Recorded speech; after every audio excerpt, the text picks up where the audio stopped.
Hello everyone, আসসালামু আলাইকুম। তো আজকে যাচ্ছি আমি আর আমার হাজবেন্ড মিলে বাজার করতে। তো সাথে থাকুন, দেখুন আমরা কিভাবে বাজার করি এবং বাজারে কি কি পাওয়া যায় সেটা দেখতে হলে অবশ্যই ফুল ভিডিওটা সম্পূর্ণ দেখতে হবে। তো এই তো আমরা বাসা থেকে প্রথমে বের হলাম, দুজনে বের হয়ে যাচ্ছি। আমাদের বাসা থেকে মোটামুটি বাজারটা ভালোই দূরে, 20 টাকা ভাড়া লাগে রিক্সা।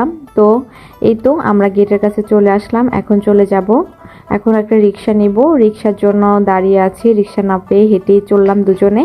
তারপরে এই তো বাজারে চলে আসলাম। দেখেন কি টাটকা শাকসবজি, এই সবজিগুলো কিন্তু শীতের সময় ভীষণ মজা লাগে, যে কোনো মাছ দিয়ে বা শুটকি মাছ দিয়ে রান্না করলে অনেক বেশি মজা লাগে। শীতের দিনে কিন্তু শাকসবজি অনেক বেশি মজা। আর এই তো মাছ বাজারে চলে আসলাম, এখান থেকে আমরা অনেকগুলো ইলিশ মাছ কিনেছি। আজকে মোটামুটি ইলিশ মাছের দাম অনেক বেশি রিজনেবল ছিল, খুবই ভালো লাগলো মাছগুলো কিনে। এই তো কাতল মাছ কিনেছিলাম, বেলে মাছ কিনেছিলাম, আর এই তো ইলিশ মাছ কিনেছি। আমরা যেহেতু দুজন মানুষ, আমাদের অত বেশি বাজার লাগে না।